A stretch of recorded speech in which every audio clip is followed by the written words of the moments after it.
And welcome back. It's so good to be on your screen again. I did tell you I will be back at about 9 o'clock. Hope you had a great time on sports. And of course, I Daisy and Michael right there on Eastern Circle. Now it's 9, and we do have an interesting conversation. I do know that March was Women's Month, and we're past that. But it doesn't mean that the conversation about women is going to go down just because it's no more Women's Month. I mean, people always say it's good to celebrate women every single time. And so this morning, we'll be having a conversation. Mind you, so we had a very strong woman on the show. And so today we're having an amazing woman on the show. And we're going to be talking about accelerating action for women in business with focus on women empowerment. That will be the focal point of the conversation this morning. And I have with me Ambassador Tiana Wealth, C. She is the founder of Young Ladies in Business Network. It's so good to have you this morning on the show. Thank you for having me. I'm excited to be here. I must say that I've been having a conversation with Tiana, but this is the first time we're getting to meet. So I've never seen her before. We just see ourselves in pictures and videos and everywhere. And I'm excited to meet you. I mean, you're doing amazing, so well done. Thank you. All right, so let's move on straight to the conversation. I mean, first of all, you're a person who do things relating to women a lot. And every single time we have this whole women supporting women, women empowerment. The first thing I want to ask, maybe because I am more of a man person, but let me ask you a question. Aren't we tired of hearing women empowerment every time? Well, the conversation around women empowerment cannot be overemphasized because whether you like it or yes, women have to be empowered. You know, as much as we live in a space that a patriarchal system, we already understand that to an extent the woman is well, we use the word disenfranchised or is not does not have the capacity like the male counterparts would. So we cannot stop talking about women empowerment. A woman has to be empowered. And I mean, this is the generation where you don't just see the man bearing or carrying the entire responsibility. There always have to be a woman that will support the man. And let's divert a little bit. For every organization, I believe, for every organization you see thriving, there is a woman playing a pivotal role there. It's either she's in management or she's heading a particular organization or heading a particular department that is responsible to the smooth running of the organization. So yes, women empowerment is very important and we cannot stop talking about it. Okay, all right. Okay, so it's more like Tiana trying to convince me that you know how to do it in school debate. Then I'm here to convince you, and not confuse you.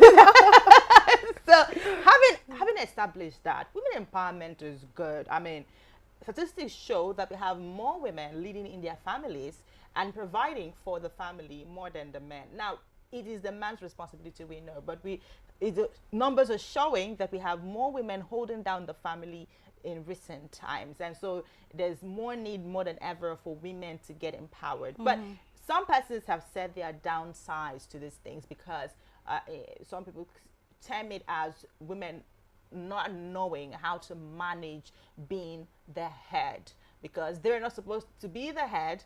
The man is supposed to be the head. But now, because of how the dynamics are changing, a lot of women are getting more empowered and they're becoming the breadwinners of their families.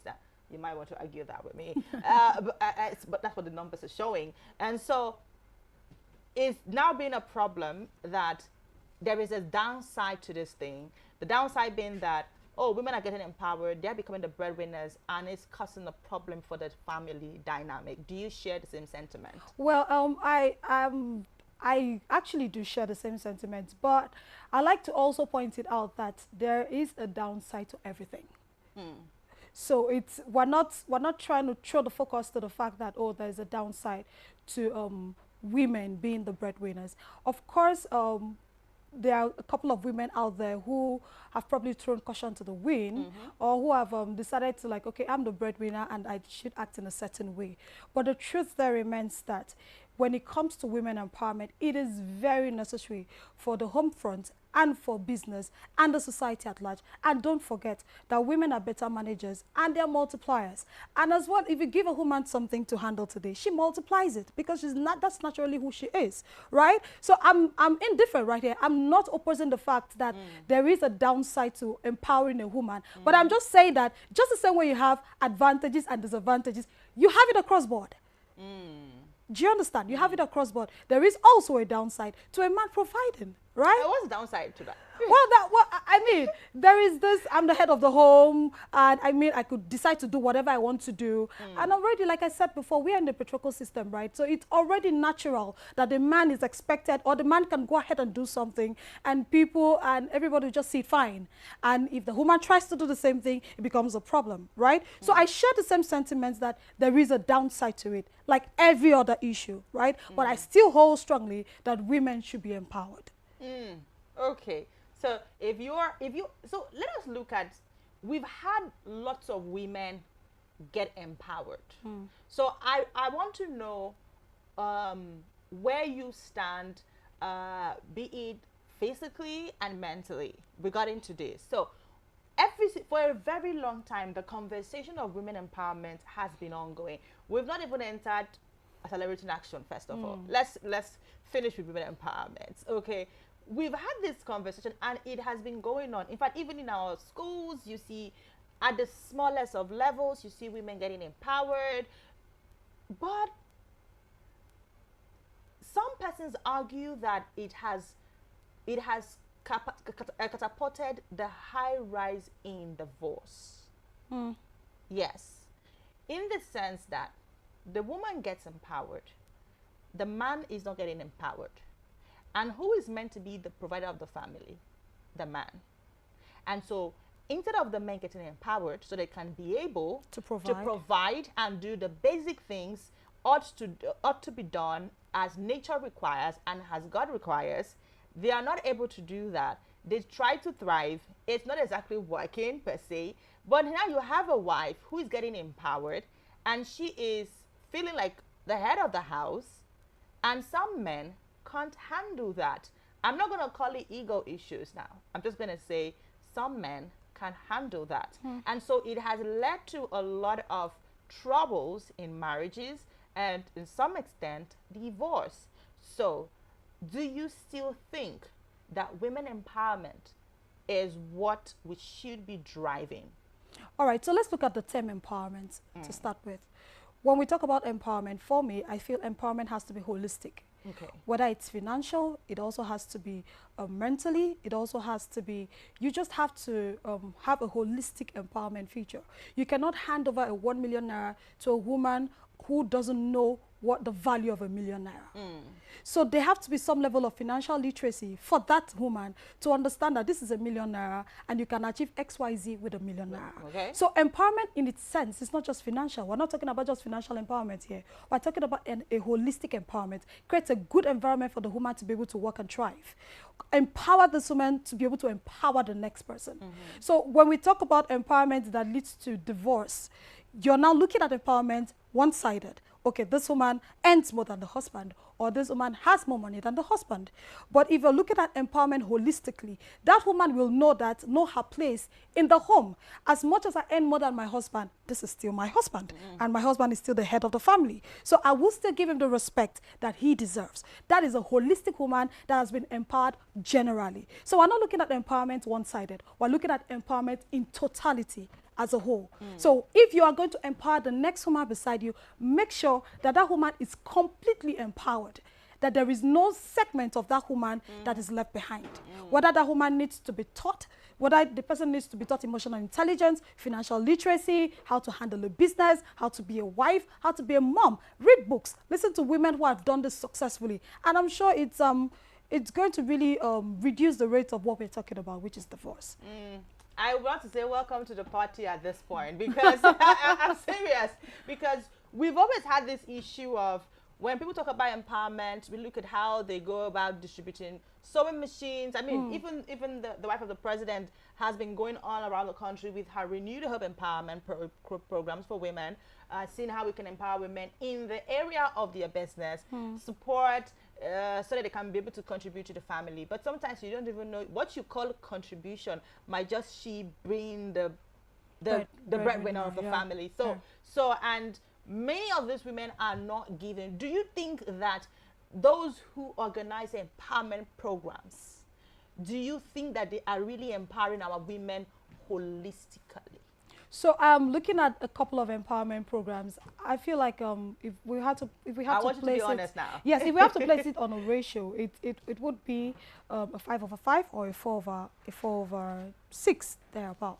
That's to say that there's still a couple of areas lacking, right? So we just what I've seen going on recently is just gather a few women and then just give them handouts and just okay, I mean, I support your business.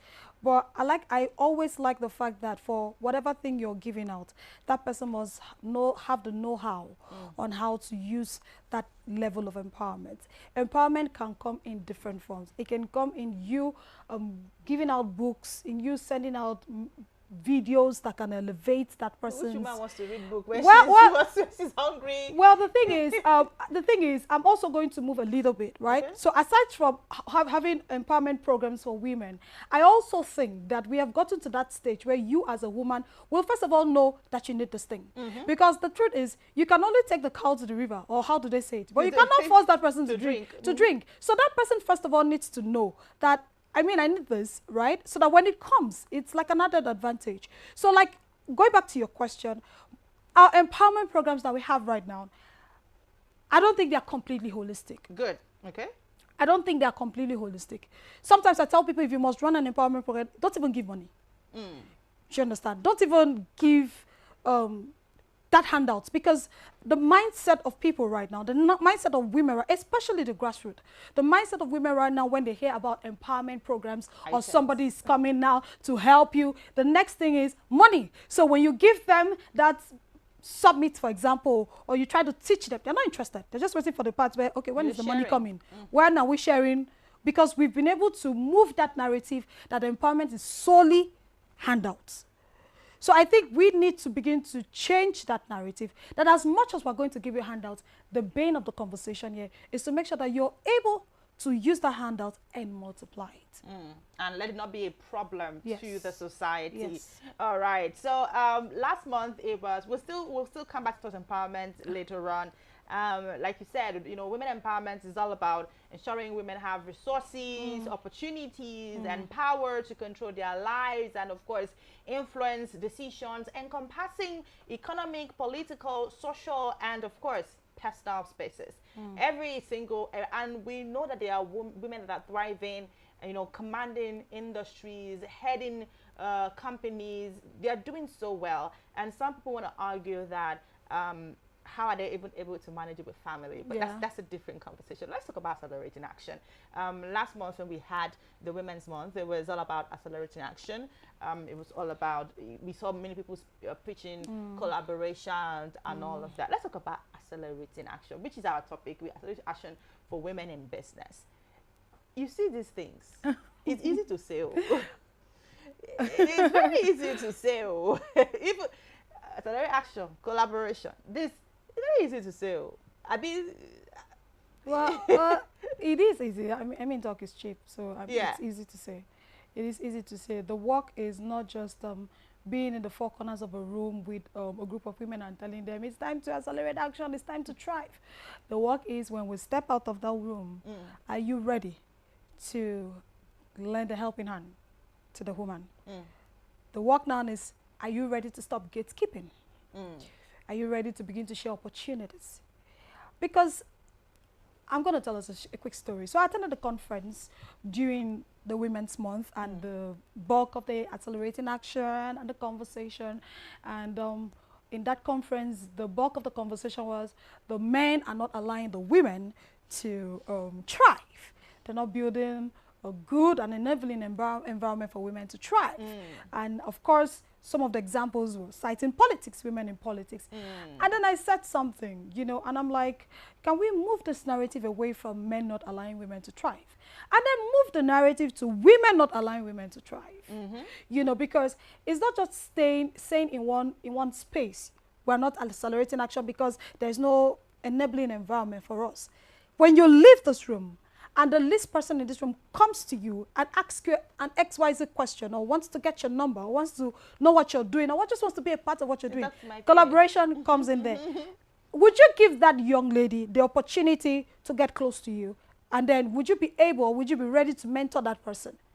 So it's not just sitting down here and saying, we are not accelerating action, the economy is not allowing us, the men are not allowing us, the system is not allowing us. What are we doing to make sure that every woman that we have the opportunity to come across is being empowered enough to be able to accelerate action, right? What are you doing to create that space for the woman to thrive? So if you carry out a poll right now, and maybe let's carry out a poll on 10 different organizations who are women-owned organizations.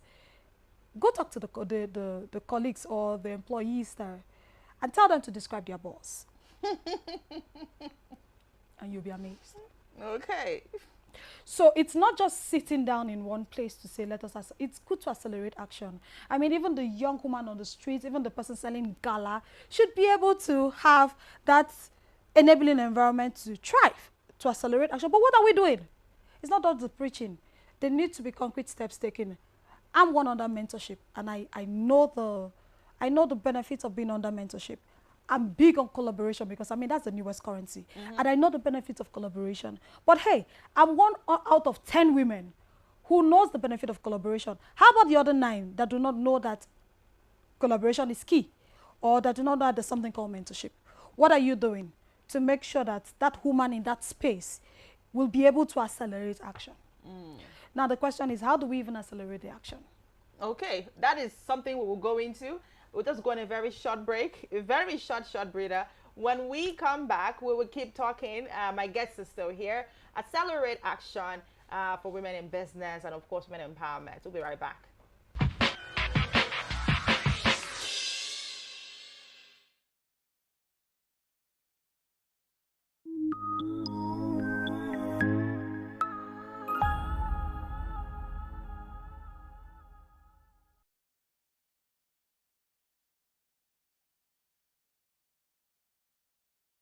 My name is Akio Sakiodora. Hey guys, this is Anto Lecky. My name is Leo Bliss. My name is Akavago by the name Baba D. And you're tuned into Rapid TV. And I love Rapid TV. Shout out Rapid TV. Thank you, Rapid TV. Please keep watching Rapid TV. This is Rapid TV. Rapid TV. Keep watching.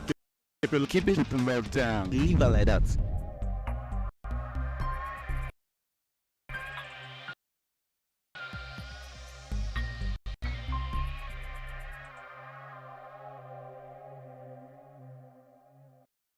From the heart of Africa, where dreams are born and passion is boundless, a new wave of talent rises. In La Liga, these extraordinary athletes are not just playing the game, they're transforming it.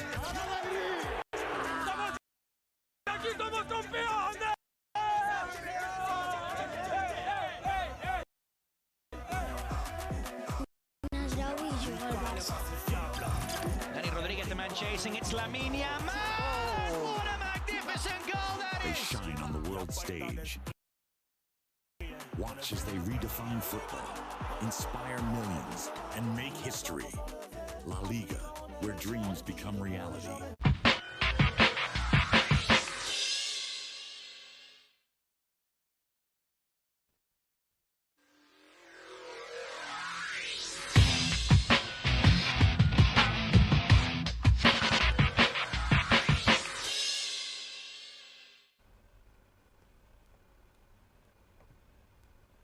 And welcome back. Hope you've been enjoying the conversation. And we still have our guest here, Ambassador Tiana Wealth, Sibasi.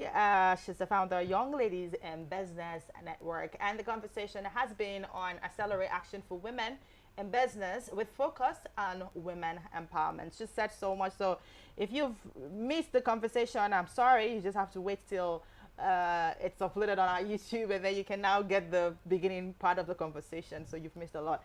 But just to continue, we talked about, where we stopped before the break was, how can people accelerate, how can women rather accelerate action? Some don't even know how to accelerate action. Do you want to walk us through that? Okay, so I think one of the major ways that I think women can begin to accelerate action brings me back to empowerment. So I'm not talking about the handout empowerment again now, this time around. I'm talking about women being in the know, women being taught, women being mentored, women being helped, women being guided through.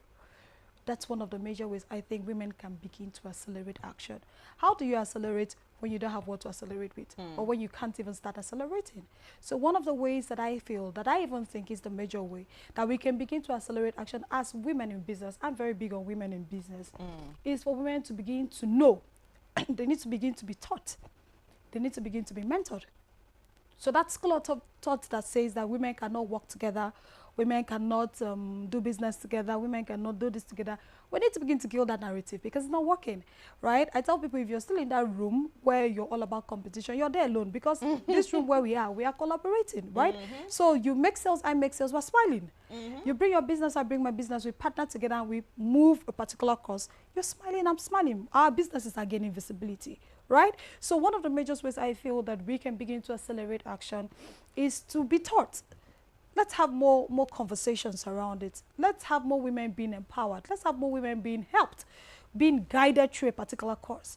Okay, you want to be a woman in tech, look out for women who are doing amazingly well in tech and be mentored, right? To know the different ropes of what is expected of you to succeed in that field. You want to be a woman in fashion, trust me, that's a thriving industry right now. We have a lot of women who are doing amazingly well in that industry. Look for them. Right? So it's not just enough to sit down one place and say, we are not accelerating action, the system is not helping us, the men are not helping us. We need to begin to help ourselves. So you mentioned very significant points, and I want you to build on that, because you mentioned, okay, you find a woman in tech, you find a woman in fashion, you find a woman in whatever industry that you are particular about or you are already in, being an entrepreneur or whatever it is. But what we see happen most times is that when you identify those women, they don't exactly want you to be like them. They want you to, so you know that this thing about, they want you to grow, but not to grow above them, not to grow to their level, but you are allowed to grow. Do you get the point now? So we used to say that with, oh, the men don't want you to grow, they just want you to be there. But we see that play out with a lot of women who have made it in the industry, whatever industry they belong. They don't exactly want you to remain where you are. You are allowed to grow, but not to grow beyond them. They want their names to be the names that people call at the top. Your name shouldn't be there. Your name can be mentioned, but not on the same level with them. So how can we kill that? Because it's not something we say, let us cut off. How can we kill that? Because if we had to move forward, then we need to tackle this kind of issues. So Nigeria is competition, because competition is a big deal. Yeah, it is. So one of the problems I've come to realize in the business space, especially with women in business, is that we lack a lot of mentorship. So when you bring up the conversation of mentorship, you hear the established women saying, the young girls don't want to be mentored. I know a lot of young ladies now are a handful. Yes. Trust me. I know. Especially the Gen Zs are a handful. Trust me. Right? So you hear these women say, oh, these young ladies don't want to be mentored, or they are not ready to be mentored, or they are not this, or they are not that, which I am not doubting, right? But the truth still remains that we have not preached the message of mentorship enough. Enough for these women to know that when you leave, who are you going to hand it over to? So we have the likes of the great Dora Akunyili. Let's go back to check. Who are her mentees?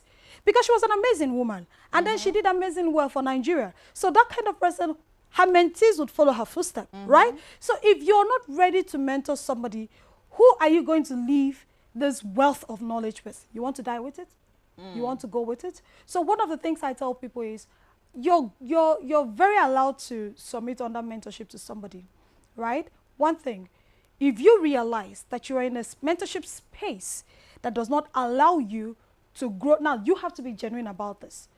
This shouldn't come from a place of jealousy. It should come from a place of you genuinely wanting to grow. And that space or that room for you to grow above where you are is not being there. It's always not prepared for you. That's, you're being genuine. You're not just being jealous. So because they're two different things. It's a thin line, right? So I'm going to say that again. You are under a mentorship space. And you genuinely know that that space is not allowing you to grow beyond where you have gotten to.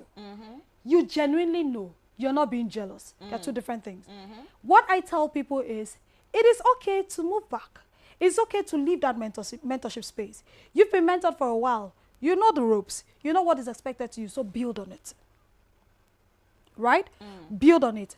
I want to grow in a particular space, or I want to be mentored in a particular space. Let's use the fashion industry, for example. You're submitting under mentorship to a particular person, and you realize that in this space, you're not allowed to grow beyond a particular phase. I will step back.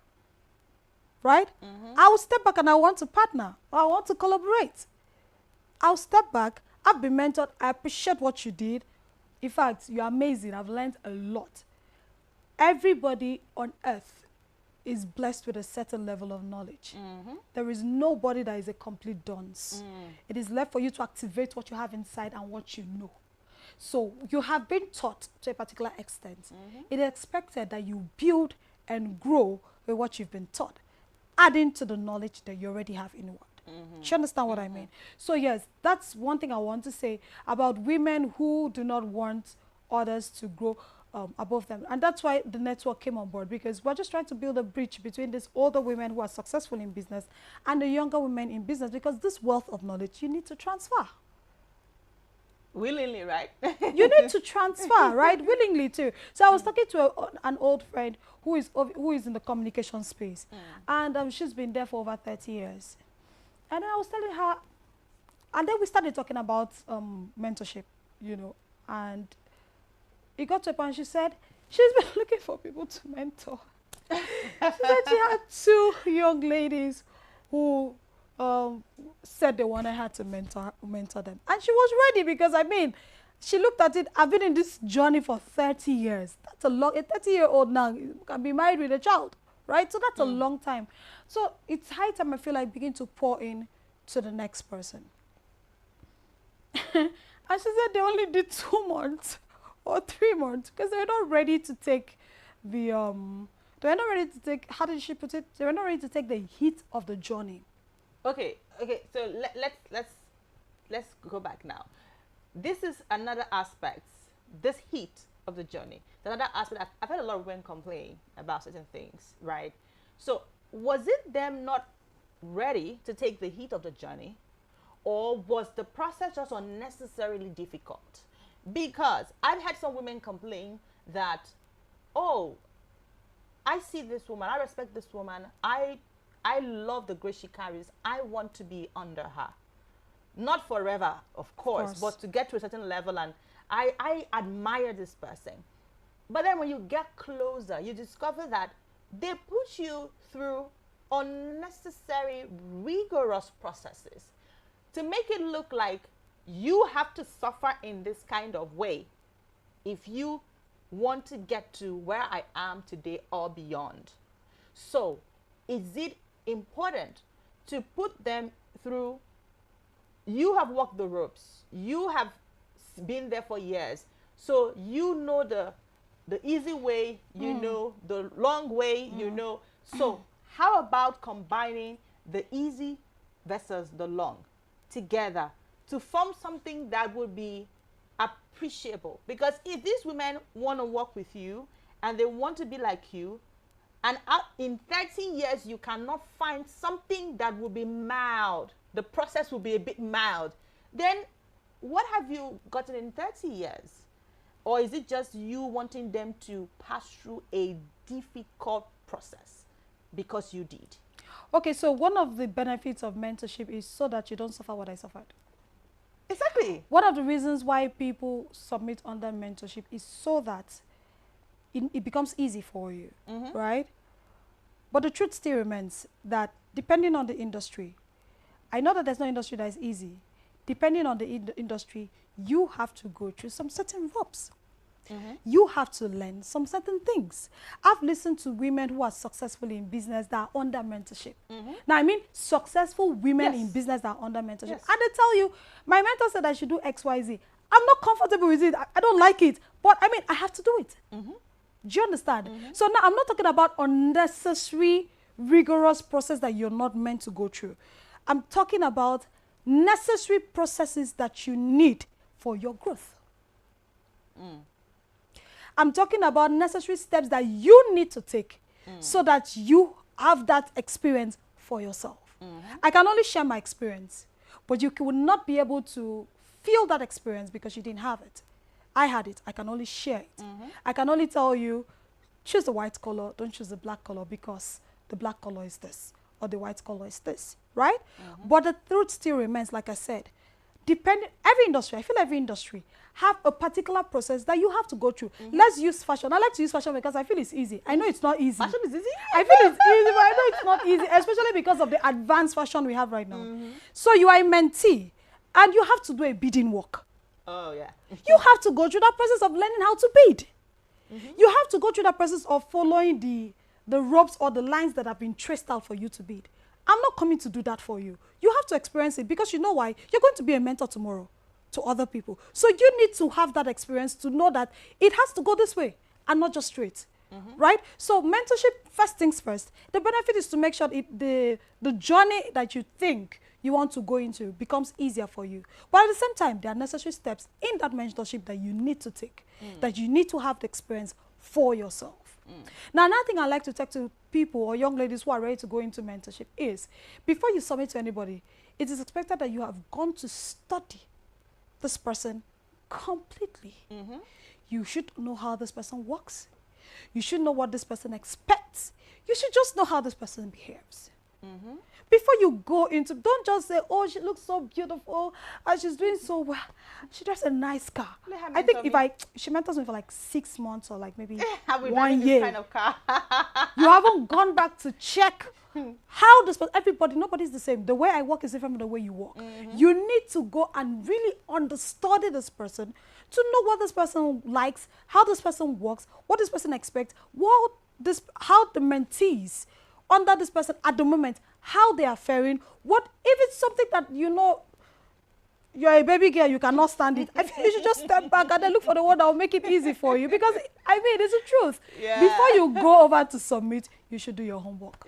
I mean, you're absolutely right. I've had some persons who come and tell me, oh, Cynthia, I want to be a good MC, I want to be a good presenter, and I'm like, okay, nice. And when I look at them, I just like, you're too soft. And they're like, what do you mean? I say, if you want me to make you pass through this process, I'm not the person for you, because I don't know how to baby somebody. You have to, you don't have to go through it the way, because I mean, thank God now there's people learn through technology and all of that. But there's a difference when you learn under someone, then whatever you get online, from your YouTube and the rest, is added. But when you have someone, speak these things to you, show you, it's more about showing you, which leads me to my next question. But before, as we get set to wrap up, how many of these women mentors are ready to show you? And again, a person who says, I wanna get people to mentor, right? Some people have asked me this question: am I supposed to pay my mentor, or is it meant to be, oh, this person? And again, some people say, okay, you can admire a person, but your mentor is meant to choose you. To say, okay, I want to mentor this person. Some people say it's not appropriate for you to choose your mentor. You can admire your mentor. You can say, oh, I would like for this person to mentor me, but then put yourself in a space where the person can see you, and then say, okay, I want to mentor this person. But some people say, okay, oh, you have to pay for mentorship. So are we having a difference here in the types of mentoring? And also, mentorship is about you seeing what I'm doing, so you learn from what I'm doing. You're seeing what I'm doing. But how many mentors are ready to show you, because they believe, I've heard some top women say there are secrets to these things, and you are not yet there to know the secrets. Are these the right things to say for women who want to pass down and let this circulate to everyone? Okay, so you've asked 5 questions in one, and I'm going to answer them one after the other. The first questions you asked is, should we pay? Yes. Or one of the questions you said, do you have to pay your mentor? So I believe in the honor system. Okay. I don't know. I would say I'm indifferent. I don't know if it is right per se to say you for a mentor to ask you to pay, but I believe in the honor system. Okay. You don't need to ask me. I will honor my mentor. Okay. I will definitely honor my mentor.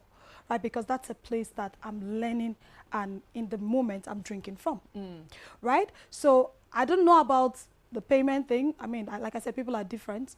One person might say you should pay, the other person might just like, I like your spirit and I think I want to build it, right? So, but if it comes to payment for me, I honor my mentor because I believe in the honor system, right? Then the second question you asked is, does your mentor choose you or do you have to choose your mentor? All right, so I was talking to one of my mentors and she hadn't been my mentor then.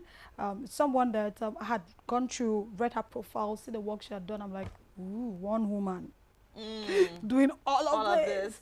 You know, and then I spoke to her about something one time and I told her I wanted her to do XYZ for me. And then she said something, she said, Tiana, mentorship is of different types. There's a mentorship system where you watch me from afar, right? And you say, okay, she did like this today. I think if I do like this and do like this, I would get it right.